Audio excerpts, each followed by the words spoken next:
Hello. Thank you. I will do some work now.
Hi everyone.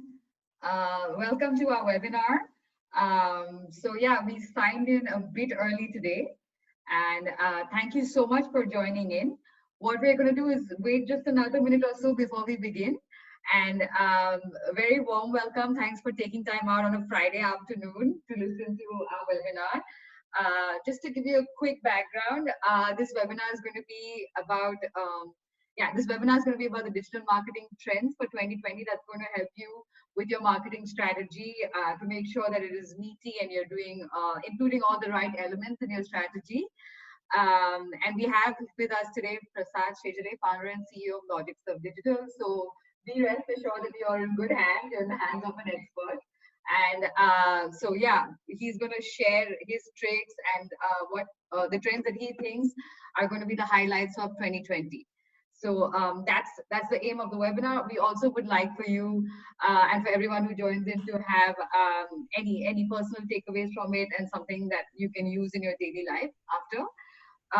So yeah, I will just wait for maybe another minute or so before we get things started. Just to let you guys know, if you have any questions for the duration of the webinar, you can just put it down on our chat and we will get to them after, because basically we would like to, we would like to actually have all of the webinar, everything, to go through it smoothly. So if you can just save your questions, so if you could just save your question for after, that would be great. Hi there. Hi everyone. This is Pragati, and I think we can. I think we can really just get started right now. So yeah, we can start. Yeah, we can start. We can start. It's fine. It's still a few seconds. I think I'll wait for a few more people to join. Okay. We were early today by mistake. Yeah, we were a bit early as well. We were very well prepared. We were a bit early. I don't know, and probably just we want this, this is a Friday today, right? So all of us want the Friday to get over faster, probably. Could be the one. We started early because of this. Exactly. So welcome to our webinar. Really, really excited to have everybody on board. So Prasad, let me know when you want to start. I think it's 3 o'clock. We can start now. It's done. It's 3 o'clock now. It's 3 o'clock. So if anyone is late, we'll have more and more people joining during the course of the webinar. So yeah, welcome to our webinar, everyone. My name is Pragati, and I work at TalkWalker. I'm the digital marketing manager for India and also a region we call rest of the world. And today we have sorry, I have a message already saying that there is no sound. Because I already had confirmation. Yeah, Prasad, can you hear me? I can hear you, definitely. Okay, so some people are saying they can hear, some people are saying they can't hear. So I think it could just be on internet. Sorry about that. So yeah, amazing. Thanks a lot. So I work at TalkWalker as a digital marketing manager. I'll do a quick, Prasad, if you can project your screen, because I'll do a quick introduction of who we are.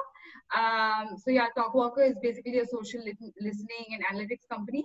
And what we do is we have a kitty of products which fit basically different budgets and different requirements. What we do is we help different brands trace their digital footprint online.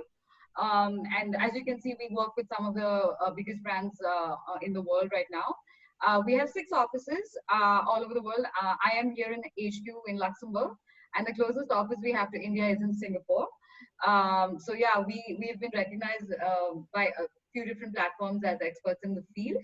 So yeah, this is what we do. We help with social listening, and if you haven't started social listening yet, I strongly recommend that you do, because all of the action is on digital today, and social is a huge part of it.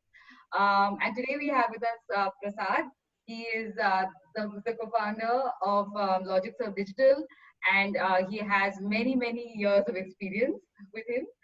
Behind him, and he's going to share with you the top trends of digital marketing for 2020, which should help you with your marketing strategy going forward for the year.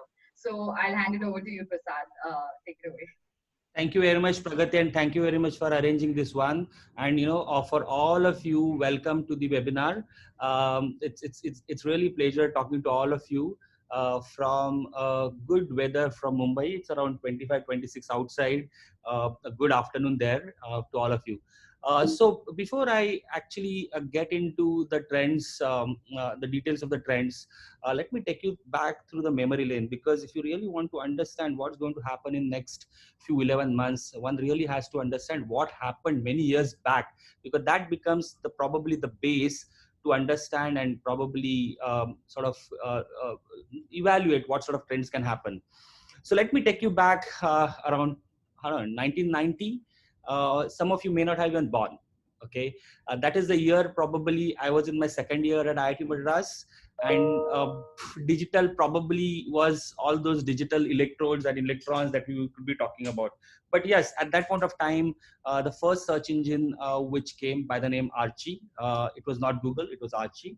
1991, if I recollect, somewhere in August 1991, the team actually made it public. There was a small URL. I still remember, reading about it, and he made it public. Okay, I think in 1990s under CAR and CERN, there was a lot of study happened with respect to www. But 1991 is the time when people got the URL and started using, publicly got available for everyone. Email, okay, which is something which all of us, probably the first thing in the morning or the second thing in the morning that we do is start looking for our, after we look at our social media updates and notifications, email that we start looking into, that is something around 1994. I still remember one afternoon when I got a mail with a link, and someone, a friend of mine, who had said, just have a look at this. That's what he said. He didn't explain anything. And that link was google.com. And next 30 to 40 minutes, I remember I was so, I just went on searching so many. This is 1998, almost how much, 22, 20, 20, 20 odd years, 21 years. And I'm quite sure many of you who have on the webinar now, they are here because they want to know about digital. And Google is something which you all of us know, that started that avalanche of digital marketing for all of us. So these are all, if you can look into those, these are all before we actually get into the trends, these are the people, these are the companies who have started the trends themselves. And every time a new product or a service comes, it opens up a lot of opportunities for all of us. And probably that is where probably we keep looking for what's new every day morning when we get to the office, or when we are onto a mobile or reading things. These are the things we look for. I think the latest one is definitely TikTok. Every other digital study that I look into, TikTok is being talked about, and I'm quite sure many of you probably have a plan in this year to make use of TikTok some way or the other. So let me, before I get into that, let me understand how big is this opportunity, because um, um, it's very easy to say that digital is growing, but if we really have to understand how big is it. Out of probably 706 or 707 billion people across the world, almost 5.5 billion, 5.1 billion are the mobile users. Around 3.48 are active social media users, and 3.2 billion users are mobile social media users. It's a big number that we are looking into. Come back to closer to India, around 130 crore population, 560 million internet users. Of course, there are different studies which we can see wherein someone will say around 500, someone will say around 600, but the underlying number is really a huge. Other day I was talking to someone, and he said that by 2025, almost 100 crore people Indians are going to be on internet users. Someone also tells me that for YouTube, it is the largest market. There are more than 310 million active social media users in this country. So it's a huge number that we are talking about here. Now, how does a new India look? I think we as an Indians have a lot of different characteristics, and if you understand those well, we will be able to understand the trends that we are going to talk later on, a few of them. It's not just English. We have 23, 24 different languages in which we interact. And, for many of us, I keep saying that there's India 1, India 2, and India 3. India 1 is someone, you and me, who have internet, who are doing e-commerce transactions. We are very much in the maturity curve. We are very matured consumers. India 2 is someone who has just started using internet, and probably they may not have done their first transaction, e-commerce transaction. And India 3, which are going to be those next 500 million consumers who probably are going to go on to internet very soon, and they will when they interact on internet, they preferably would like to interact in their own languages, which is a vernacular one. Why this is critical is that when we, as of now, plan, many of us maybe plan our media plans, or do a particular strategy for digital media campaigns, we probably will have a lot of focus on English as a user, and I'm quite sure many of you would have started experimenting with vernacular one. But the key takeaway here is that every parameter that I'm seeing here, how am I going to use it in next 1 year, or what sort of trends which are coming up in next few years. A very interesting fact here also is that out of that 500 million plus internet users in India, around 75 Gen Z population, a 10 GB per user per month. It's a huge. It's one of the largest in the world. And out of that 10 GB, 75% data consumptions happen on video. Again, yet another a big number for us. The last thing that I would like to talk about is that, and many of us have started doing digital transactions. What it means and why it is critical is that at one point we have a huge population who's in the internet, and many of us are doing also payment transactions. We are doing digital payments transaction. What it means is that we have huge population, and many of us are trusting that if you get that together, then the magic will start happening. All of us are going to interact and do transactions there. Now it looks very easy. It looks is that everything is growing fast, consumer is coming online, there are a lot of opportunities, there are ways. If your product or service is good, there are ways to connect with that consumer who's sitting probably in the tier 2, tier 3, tier 4 cities there. Understand, track him well, understand his consumer journey. But at the end of it, it's a very complex journey. Okay. I still remember the life was much easier, wherein we said that the journey is, IDA journey. I'm quite sure many of you would know that, which is, you start with making aware about your brand to your prospective consumer, and then move him to, get him interested. Then, he does an action onto it, buys that product, and, the whole IDA: awareness, interest, desire, and action. But if you see that consumer journey has changed a lot over the time. There are many more stages which have got added. For example, from aware, there is something called appeal. You may be aware of the product, but there are a few particular brands who would have a lot of appeal, much more appeal than the other ones. There is one more point which has got added, is ask. Before you actually do the transaction, you actually go to the sites, may it be the brand site, or may it be the review sites, or it could be your social platforms, and you ask your friends and family, or your who could be sitting somewhere else in the world, for their opinion about the brand. So that's an ask phase. And then of course action and advocacy. And advocacy is yet another very important factor, wherein it is no longer, or I would say it is the digital versions of word of mouth, and it has moved to word of mouse. And those the brands who understand that and make sure that give a voice to their consumer to talk good thing about them, as well as if there is something negative, then how do you get back to the consumer and turn that negative feeling into the positive one. So why this is critical is that at one point the world is changing so rapidly, and second point, there are infrastructural issues, or a digital number of people who are going to come online who have a trust in the platform. And the third point is that consumers are changing very rapidly. If you put all that together, then you get some of the characteristics that new consumer has. And one of the most critical characteristic is that the connected consumer. Now, when I say connected one, it is not just the connected with the multi devices that he may be carrying, or probably the trend is the reverse, wherein all the devices are getting into one device now. It is also connected when I say is that their connection with their friends, family, colleagues, and probably people with similar interest. How do they interact, and how do I harness that power of being connected is something which is critical for us. Yes, our purchase patterns, as I was talking earlier, is changing a lot of them.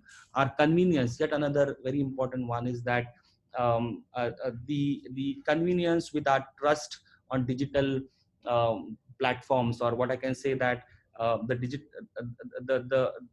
the journeys which takes you through the product buying, or a brand or a product service buying through the digital service, digital, or of course digital plus offline, which is a phygital one. So those convenience that we are talking about, and many a times when I go to the store, the way I when I'm looking into that particular product at the store, and how do I search online and make a decision there, or probably use a coupon code and get it delivered to my home. So all those things which we see, we as a consumer, I think I would say we are consumers first and marketeers later. So we see all that around. um, Now when I put that all together, I would say, me as a digital marketer, or a me as a digital strategist, or a me as a digital owner, or a me as a digital brand, how do I how what should be my approach now? These are the trends that we are talking, which are going to be, I would say, these are the trends which we must start using now, because we have around 11 to 11 and a half months now going ahead. We see them all around. I think next 25 30 odd minutes, what we would do is that go through each and every trend, and then probably try to understand how am I using it. Am I using it, at least I can make that small little one step towards making use of those trends in our at our office or work that we have. So integrated is the word, I think. I've been hearing it for last many years now, but this is the time probably I see that people are actually, the brands are actually taking not just the cognizance of that one, but they have actually started integrated their their different initiatives.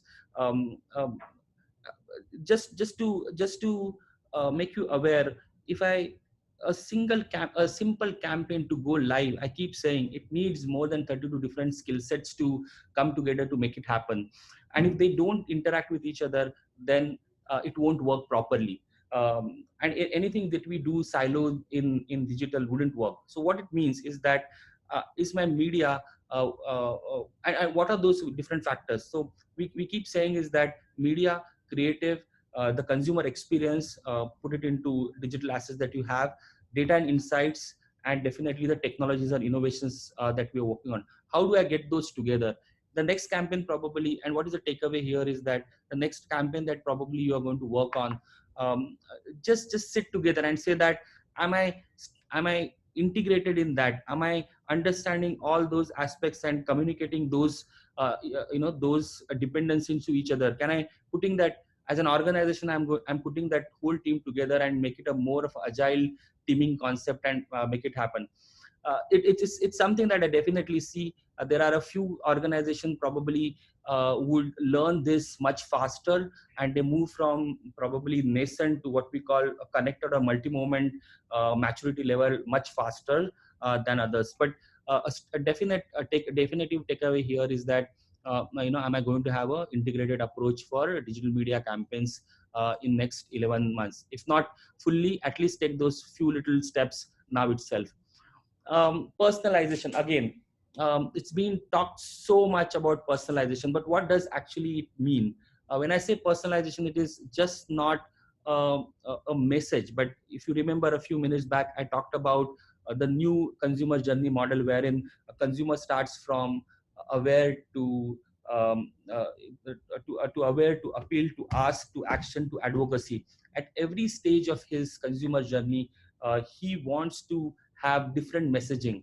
Uh, the skill here is to how to identify where he is, and what sort of a content, what sort of a questions, what sort of a look and feel of that site, that look and feel of the digital asset where he's dropping himself to consume more. If you understand that, probably you can have a very personalized messaging for that particular person.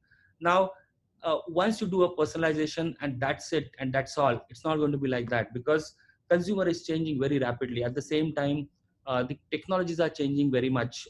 Later on, I'm going to cover how third cookies is going to be stopped by Chrome. But there are so many external factors which probably make your life difficult or make your life easier to get the personalization happening. But personalization is something, just a takeaway here is that start walking on that path if you already haven't started working on that.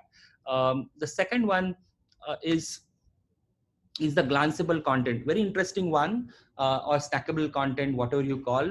But in our daily life, wherein we have so much of FOMO, fear of missing out, and so little time, what we want to have that content which probably gives you information quickly. The small little, even nowadays I have started consuming news items which are less than, video news items which are probably less than a minute. Just come to the point, tell me something quickly. If I like it, I will go to a search engine, search more about it, or I see a few more videos, but something that I definitely see. Now, you as a brand or you as a digital strategist, how are you using these trends? Okay, and I think we as a consumer are definitely using it. How I'm quite sure many of you are using in shorts type of a thing, or a thumb stoppers, or a TikTok. But how does it? How will I be able to use it? So I think takeaway here definitely is that, are you creating those snackable content for your consumer? Are you making sure that you are that crisp some stuff quickly give for his for the questions that he may be having uh, in those consumer journeys, and then once he gets excited, probably giving something more for him to ponder over or think about, and go to the next stage of the consumer journey. So that's something I clearly see, that snackable content is going to be a really big one, that I will see in next few 11 to 12 months, and many brands will start using. There is something that I wanted to talk about, SEO. Now, many people ask me, many questions. Many a times people ask me, is SEO going to be dead? Okay, and I say completely no. Okay, the SEO is evolving so rapidly. Today morning, few hours back, I changed this PPT. There is one new thing that I added. If you see that normal snippet versus feature snippet, I don't know how many people, how few have read about it, but if you search something on Google, you see that feature snippet at the on the top. You call it whatever, zero search or whatever you call it, and then you have a normal listing later on, which starts after probably that featured snippet. So many brands really benefited having a listing on both. Okay, there is a featured listing, featured snippet listing, as well as the normal snippet listing. So they definitely had a lot of benefit in terms of garnering more organic traffic. But what Google said yesterday is that there are certain markets in which you can a brand will get only one position. If he appears on feature snippet, he will not be appearing on normal snippet.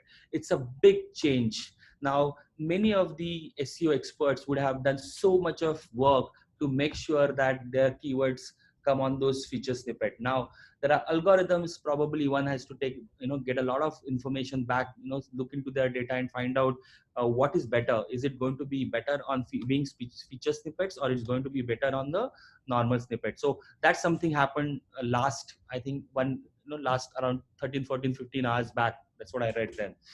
Now, another one is the BERT, wherein it's a long, full form there. But what it does is that when you search on Google, Google looks for the intent. It is the way you have. It's mainly for the longer conversational queries that you have, and how algorithm will look into and serve the results to you.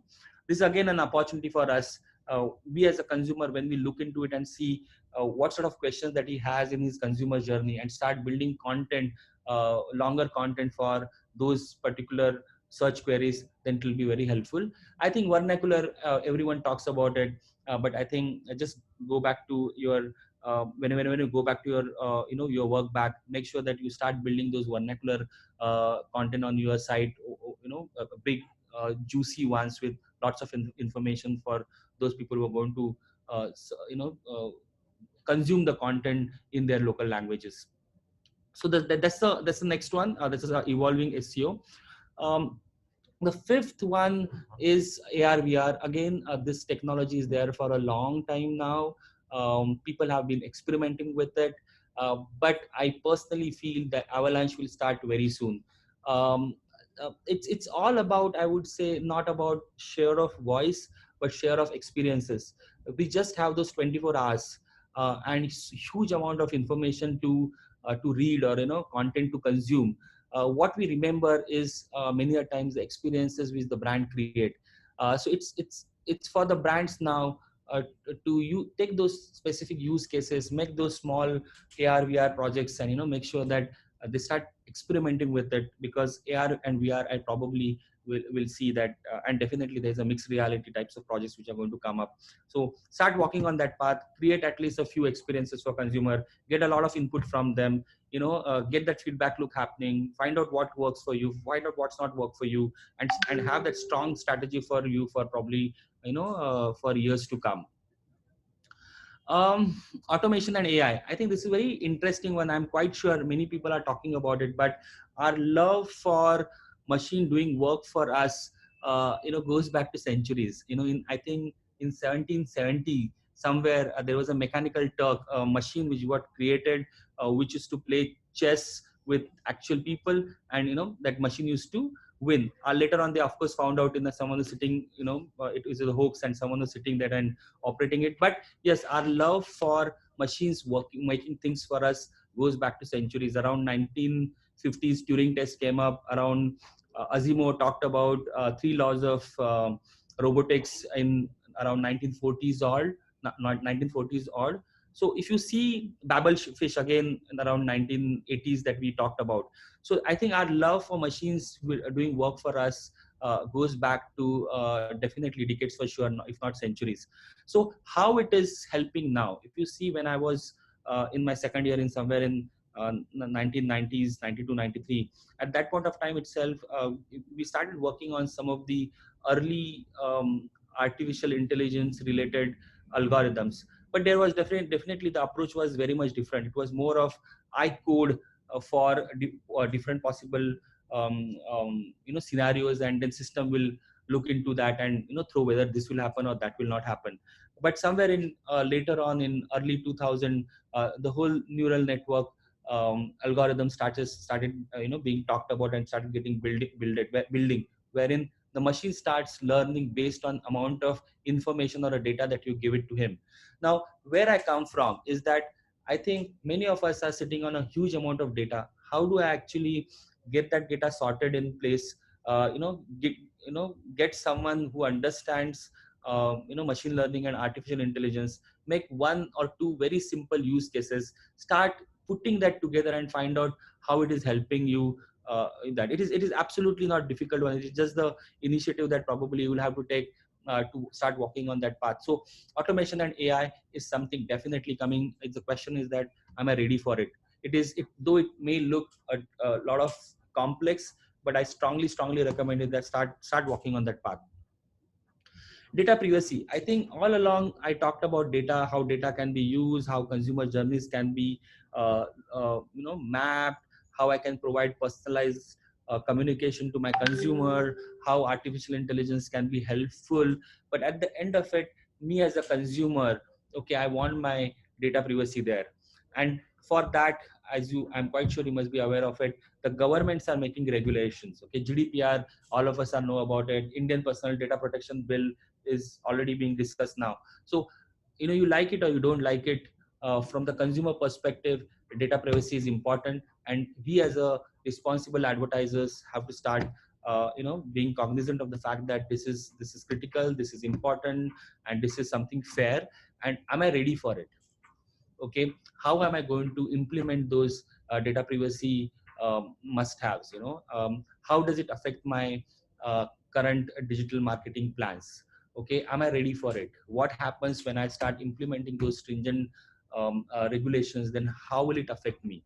All those things really need to look into. I'm quite sure there are ways by which we will start giving more experience to our customers, so that they will and create more reasons for them to share their data, so that I can give a better experience to them. But all that needs to be thought about. Now, talking about one of the most critical thing is that I'm quite sure many of you may have read is that by 2022, Chrome is going to stop the party cookies, and there are many other browsers are working on that. So how does it affect you? Many of our attribution modeling, many of our creatives, many of those, when we work on affiliate marketing, many of those work on third party cookie, being the basis of understanding what's happening. But 2 years down the line, okay, you're not going to have that. Okay, how will you change now for that? Okay, so another thing probably I was thinking about is that if 2 years is something that we're not going to have third party cookies, how do I start actually building understanding of my consumers who come, or my prospective consumers who come to my site, and start showing their behavior on the site, how I can actually build that database with the first party and convert them into a first party cookie. I'm quite sure 2 years there are many technologies which many different alternatives which will come up, but I think we should be aware of that. Now these are the top 8 things which came to my mind for next few 11 to 12 months, that if I'm a digital marketer, that I'll start working on. There are a few new things that I thought I would talk about, because this is something which many people ask me, and one of the questions when everyone is talking about machines are going to take over everything, creative is, will creative die, will the need for creative will die? My answer to them always is that we are all social animals. We understand each other very well. We change so rapidly. I think creative will never die. Okay, we need to have those, those of you who are looking for career in creative, or those who are already in creative sector. Don't worry. Your need will be your skills will be needed much more, because consumer is changing so fast, and someone who understands them and creates something very appealing to them will always be there. Okay, but at the same time, I would say there are new profiles or new types of job profiles which will start coming up. One thing which many of us are talking about is creative technologies. Those who understand technology well, and those who understand creative well. So that's something that I see it happening. And if you are someone who has a bent of creative, make sure that you understand technology well. And if you have a technology heavy brain, then try to understand what creative are doing. It's a beautiful combination which where digital marketing marketers are needed to have. Stories, I think it has been talked about a lot. Stories is happening now. We like to share those stories across all social media platforms, and every one of them has a different formats. Another thing I would definitely, and this is a very interesting one, is that the platforms like TikTok. Okay, there are many platforms probably would I hope will come up, wherein they provide make the consumer a hero. And it is, someone had talked about earlier, is that everyone is going to have a 15 minute of fame. I would say it has come down to 15 seconds of fame. Anyone who's sitting somewhere in Bareilly or a Raipur or a Nagpur suddenly can go live on a TikTok and become famous with this, with the creative twist that he or she can give it to the to his offerings. It's a very amazing field. I mean, every day morning, every day evening, sometime I spend around 10 minutes on TikTok, and just to see how much creativity this country has. Many, I think one of the platform is TikTok, where you should definitely experiment with, see how your consumers are reacting to your communication there. At the same time, I think I would also say that your creative cannot be same adaptations to different platforms. Can I have because when I come to TikTok, the mindset that I have is very much different when I come to LinkedIn. So it's the same creative cannot go to, I mean, it is very obvious, can't go to both. But at the same time, the production, the TikTok production quality should be a bit different than the LinkedIn production quality that you will have. So that's something that you should be aware of. And I think what at the beginning of this, what Pragati talked about is the micro influencers and nano influencers. Um, it all falls into that advocacy. You have taken a person from aware to make him get a great appeal. You make him act, and then he is ready for you to talk good things about you. How are you going to use those micro influencers and nano influencers to reach out to your prospective customers? Pragat, you have anything, because I think you work a lot in this sector, right? Yes, actually. Am I audible, everyone? I'm audible? Yes, I can hear you. Perfect. Yeah. So just to let you know that we are at TalkWalker, we are working very closely with micro influencers and nano influencers. Actually, we've done some studies last year. We did a couple of surveys. One was India specific, one was US specific, and also one was global. And we're trying to study also how brands in general are working with micro influencers and nano influencers. So it's really interesting to see that influencer marketing has really changed. in the way that micro influencers are actually the new mainstream influencers. There are a few reasons why. It's one is their audiences are way more engaged, and the second one is that they're way more targeted. And to make things even better for marketers, the budgets that you need to set aside to work with them are way lower than the ones that you need to set aside for macro influencers.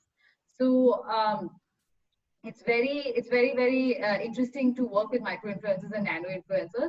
Nano influencers, just for those who are not familiar with the term, they're people who have just a bit over 1,000 followers, and their followers are very targeted actually. And mainly these are people they personally know and have a lot of influence over. So if they get to endorse your products, it means that there's a really high conversion rate involved.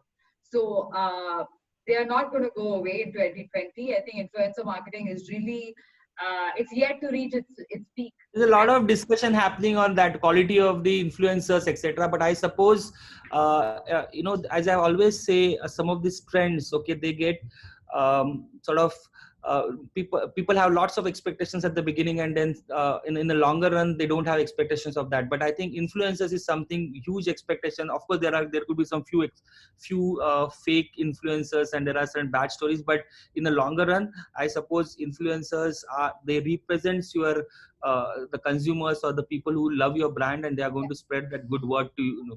There's a whole story is that how to identify them, how do I give that social currency to those people so that you can pass it on to the next one. So that's something which I definitely see happening. Just work on your influencers very well. Yeah, they love you, and they want some platform to pass it on to the others too. Yeah, exactly. So yeah, I think that's it from our side. If you have questions, now is the time. Actually, I'm going to quickly check.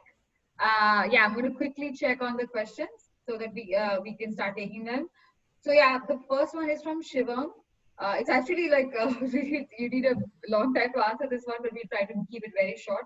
Can you compare different social media strategies and costs from SEO, PPC, Facebook, LinkedIn, YouTube, Instagram, Twitter, TikTok, and Snapchat? That's his question. This is a very interesting one. Lovely. I think sometimes you should start with questions in that. Okay. See, you know what, Shivam, you said, Shivam, amazing question. Thank you very much for such a great question. But see, what happens is that every platform of those, and I'll cut it across the platforms, and then I'll cut it across what you said, PPC, all the channels that you are talking about, right? I think before you get into that, you will have to understand every platform is different. Okay.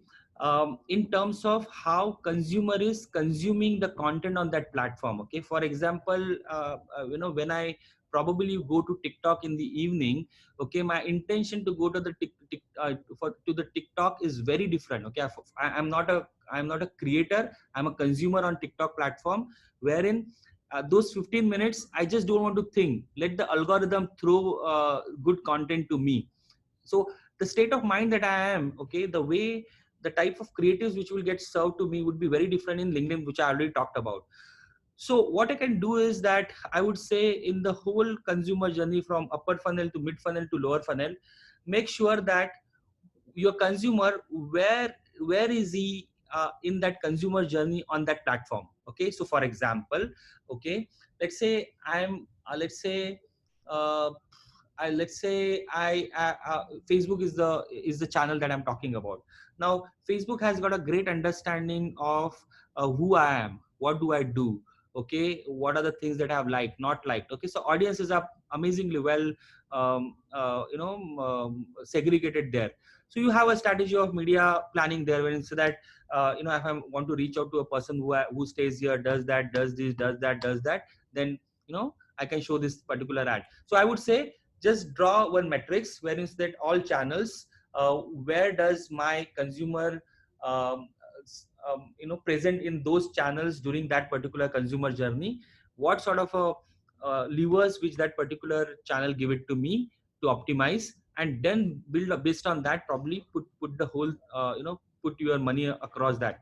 Of course, from the SEO perspective, one of the strong thing that I can tell you is that if you have, apart from the technical and off page SEO that you talk about, but if you if uh, if there is a strong brand presence of yours as a brand, and people are directly coming to the website, then it will be really helpful.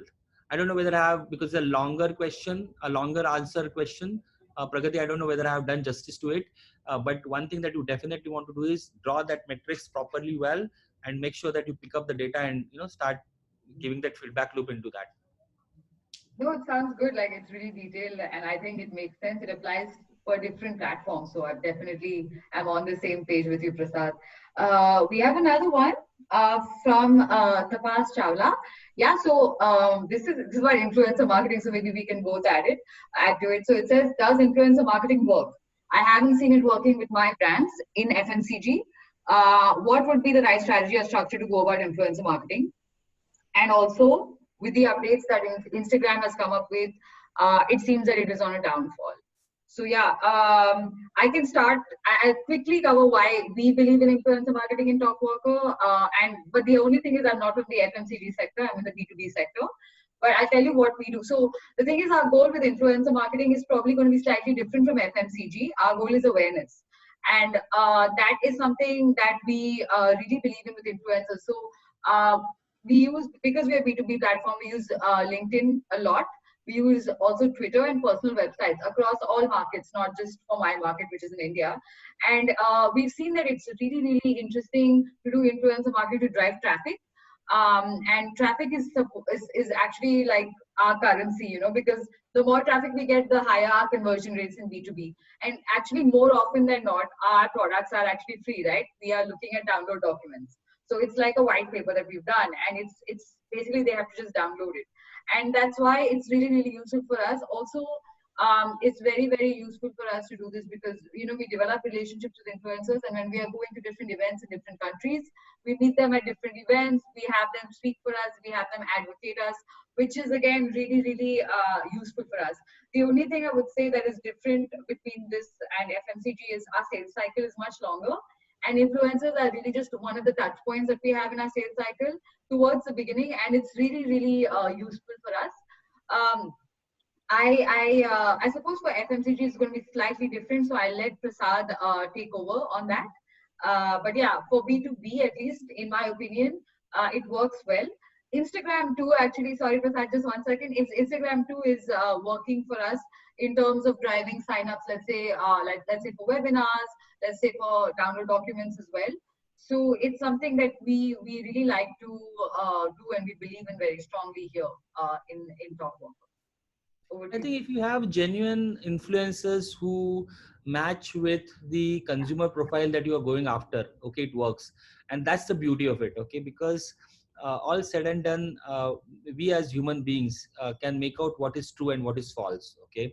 So if you get the right guys, okay, who really strongly believe in your brand or believe in your product, and they are users of that, or they have a validity when they say what is, it is good, then it would definitely work. It's just that it's a hard work to find those guys. It's just that it's a hard work to probably use them well and spread that well. So it will definitely work. It's part of that. Again, as you rightly said, it also definitely a aware phase, okay, wherein you really want to use those to spread out your wings to multiple of similar type of people or those who following those. But at the same time, I would also say that it also into the very strong advocacy phase. Because I personally, as a human being, there is another trend from the marketing perspective which is happening, is that people want to interact with human beings more. They are ready to pay more just to interact with human beings. Okay, so it also means is that I really want to probably listen to someone probably who I think is a genuine person. Okay, and he may not be having a huge influencer base, but yes, reasonably well, and I understand he knows his subject very well, so it will work. It is just the hard work, that's all. Okay, so we have actually like 6 or 7 more questions, so we have enough. I am looking at one from Messi Bugna. Which content works best for Instagram and Facebook, and how to reach out to maximum of our targeted audience organically? That's a good question. So yeah, Prasad, do you want to take that? Sorry, I missed that one. What is it? What content works best for Instagram and Facebook, and how to reach the most number of how to reach the maximum of our targeted audiences organically? I think content is the king. If you think, because yeah, I think content. If the content is good, it will work. Another one thing is that it is a very cliched answer, but at the same time, what happens is that if you do you have really a feedback loop in your system. For example, no, if you have six or different content which you put in, and you realize that one of them really worked well. So if you Yeah. go back and say that why did it work well, okay, and actually start thinking in that particular platform. I keep coming back, okay, it just every platform has a different way of consuming by the consumer, okay, irrespective of whatever you have constraint at the back end to create multiple content in the format. I think yesterday I met someone who creates almost 6 to 7 videos on TikTok, okay, using influencer every day, and that brand is a very big one. So it's just that they have found out what works well, and he says out of six, one will really a big one, right? Okay, so that's, I think that is what it is. I hope there was a very straightforward answer and very checklisted approach for what works and what doesn't work. But I think at the end of it, your brand could be different, your appeal of your brand appeal could be different for your consumers could be different, the way they change could be different. Only way to is that have that feedback loop and say that this worked, why did it work, can I do it better, this didn't work, why didn't it why didn't it work better, or why didn't it work at all, and find out, and not to repeat that mistakes. Another one is that sometimes what so happens is that some things don't work on a as a creative, but 6 months down it starts working again, because consumer keeps changing, right? So that could be the answer. Anything that you want to add? No, I think this makes sense actually. It's really like we do the same actually. We are very focused on tracking here at Talkwalker as well. So we are all, if we put any kind of content out with any links, because that's the only, for us, that's the only motive actually. We put in UTM trackers, and we can see what came off it. We even, when we work with our different influencers, we give each of them a unique link. So we know which one of them is more in line with our audience, so we are really focused on tracking. We also look, obviously, along with everything else, we look at Google Analytics on our website, so we know what kind of content is working, because we have a content team that is writing 3 pieces a week. Now, out of those 3 pieces a week, I think 2 pieces a month are doing well. So what we want to do is we want to optimize it. So we are writing less. We don't want to be working a lot, we're writing less, but we're getting the higher number of leads. So we are very, I'm in line with Prasad, we are very, very focused on tracking. I have to say that for us, Facebook and Instagram Instagram, they're both more B2C focused. So my expertise lies on LinkedIn and Twitter. But I think more or less the goal is the same, to get traffic and leads for all platforms, and these are the platforms that are working well for us. So yeah, definitely. Pragati, I think just coming back to my first trend, because when you were talking, I was just picking up some of the points that you were mentioning. It's all about integrated one. Okay, we talked about creative. Talked about, when you're talking about the channels, it's about media probably. Yeah. Then the data and insight. How do I get that data inside? And probably use technologies to make sense out of what it is, to come back again and do something which is doing pretty better. So it's an integrated one. It cannot be isolated. A creative guy saying that this, put a money up behind this and make it bigger, it will not happen. So it's the first thing I keep saying, is all about integrated. If not the whole integrated, at least start with tagging your your media buys or your influencer links that you have. Yeah, it's really, like I said, it's a cycle. We have to keep repeating it for every campaign. So yeah. Okay, cool. So we have about 15 minutes more, and we already have about 10 questions. So we're going to try and make this rapid fire and answer them really quick. I'm not sure we have room for more than that. So just setting expectations here. So I look at Falguni's question. Facebook marketing isn't working in current times. Yeah. Any specific reason? The budget spends have increased and the reach isn't there. Does one need to reacquaint with new Facebook strategies? If yes, what is the resource for it? So I think one has to look into from more. When you're saying not working, I'm not sure which industry you come from. I don't know how do you define working or not working? Okay. So all those questions, but I assume since the way it is asked, probably and I may be completely wrong, and I'm sorry for it. I'll take both the options here, wherein probably if you are looking for for an industry probably where it is a long buying cycle, and I'm actually looking for a lead, and whether it converts, it may not work. Okay. Yeah.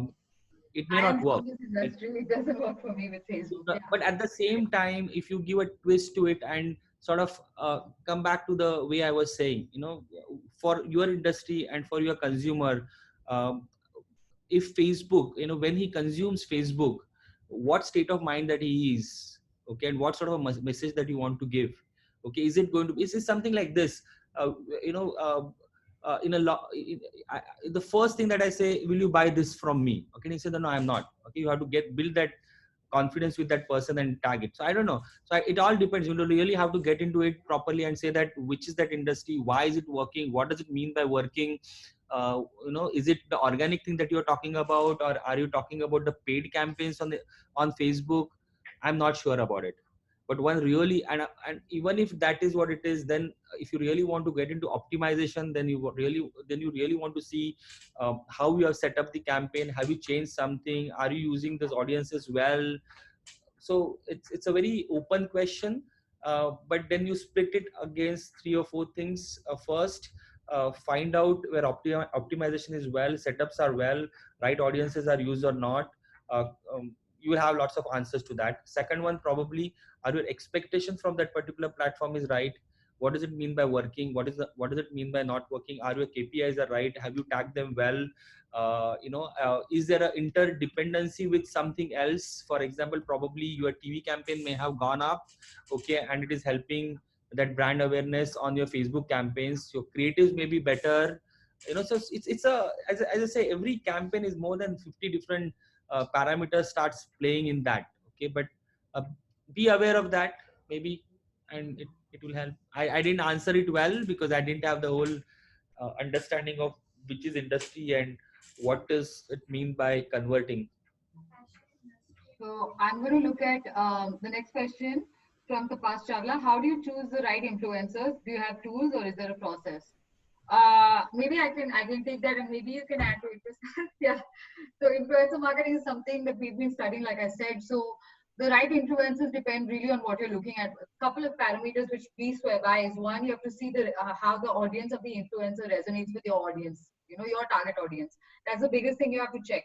The second thing you should check is also the engagement that they have with their posts. So that's very important. Obviously, you don't, because I don't know. I think there was a study by Vice.com last year where you saw that India is the market with the third highest number of fake followers on Instagram. So this is definitely not something you want to put your marketing money into.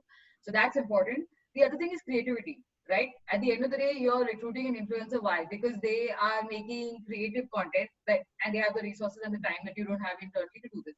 So these are the three things you need to look at. Now, there are tools. So for example, to do this, we at TalkWalker use our own tool, actually. So what we do is, let's say you're looking, irrespective of whatever industry you're in, let's say you're looking at something like, if you're in the telecom industry, then we put in a query into the tool which is around whatever brand, let's say Samsung, and then after refining it, we are able to see which influencers are talking about Samsung the most over the last, let's say, given month, 2-3 months, a year even. And then after that, we start from there. Now, you have a list of, let's say, 20 influencers that are talking a lot about you. Then you study their posts. Is this something that would appeal to your brand? If it does, great, go for it. But like I said, it's important to make sure that these guys are not just celebrities, because I think this is a big mistake we make very often. We're looking at their reach. But the big question you need to ask yourself is, why is reach important? What are you getting out of the reach? So engagement is what I would go for. And please obviously make sure that it resonates with your budget, because of course some of them are going to give you great engagement, great reach, but they're going to charge a lot. I mean, and this is not something you want to waste a lot of marketing money on. And because if you're experimenting at this point, it's important that you have something, some proper results before you can expand further. So yeah, that's how you would choose the right influencers. There are also a lot of other tools. Some are specific to influencer marketing as well. I think there's Gurus in India as well, and there are a lot more. You can definitely do this. Just the big thing to big thing to remember is when you are doing influencer marketing, monitoring is everything. It's really everything. So that's something you should remember to show results. And then after that, again, like Prasad said, you repeat the whole cycle and you choose the influencers. Anything you want to add, maybe? I think that's a fair one. I think there's one interesting. I wanted to answer this: how to get a targeted reach and engagement on LinkedIn for a B2B marketing. Sure. Okay, a very interesting one, because I think Pragati, you are also into B2B marketing, and I think we are also in B2B marketing. I think, and LinkedIn is a see. My experience here is, if it again cliched, but if you have a right content strategy for LinkedIn and make sure that you keep on creating it well, set up a frequency. You say every week on a Wednesday, I will make a post which is very relevant to the people that I'm trying to reach out to. Okay, you put first 1 month, you put those 4 posts, nothing is going to happen maybe. Okay, on the fifth post, probably you will start some interaction somewhere. So I think the algorithm to understand you are someone who are putting some quality content. Okay, it takes time, but that's what I would strongly recommend. Have a very, very, very, very strong focus on those snackable contents, because if you visit my LinkedIn profile, you will understand there are, when I'm reading something, I come across a small little thing which I like it, I put it on a small 4, 5, 6, 7 sentences, and I put that. It's been doing it for a long time, and then suddenly I realize there is a good amount of traction which happens. So I strongly recommend is that think your consumer, make it snackable, make it set the frequency well. Okay, you can't do in 1 week you do 10 and the next week you don't do even one, and the third week you do 40 contents. Don't do that. Okay, so have that calendar in place. Have something very much snackable, good for your targeted consumer, and it definitely works. It's a long process, but if you believe in it and if you keep on doing it well, I assume you are talking about the organic one here, it definitely works. Give the LinkedIn algorithm time to understand you are someone who's consistent, you are someone who writes some good stuff which is original, and then your post being read by multiple people, and you start getting that bump in your views for sure. I'm 100% sure you just do it for next 6 months properly, and it definitely helps. There are a few other observations. Probably you may not see it on, it is not explicitly talked about. I don't know whether, but these are my observations. Is that many social media platforms, they are, for that matter, many of the platforms want to keep their users on the platform itself. Okay, so what it means is that they don't want the consumer from moving from their platform to other one. Okay, for example, even if you go to WhatsApp now, and if you have a YouTube link, you can see it in the WhatsApp platform itself, and there it comes, the video comes up there. So you have to have a good balance in terms of how many external links that you are giving it to get the person out of that platform. Okay, for example, in LinkedIn, okay, probably you can give a link of your read my blog at xyz.com. Okay, you can't do that consistently. Okay, have some content which is created on that platform, native on that, so that people can spend time. If you keep on just pushing links after links after links after links, okay, I mean, this is my my observation there, because I see the engagements and the impressions that I got on some of the posts. So make sure that have that healthy balance of it. Okay, I would say, when I say healthy, more 80% or something which is on the platform. Even if I have a video, just upload into a YouTube, instead of just giving a link to YouTube on LinkedIn. We are talking about the LinkedIn one. Okay, so understand, LinkedIn wants your consumer or their readers or their subscribers not to go away from the platform. Build the content so that they stay back, they engage on your content, on your content, so that algorithm will start loving you. Makes sense? Yeah.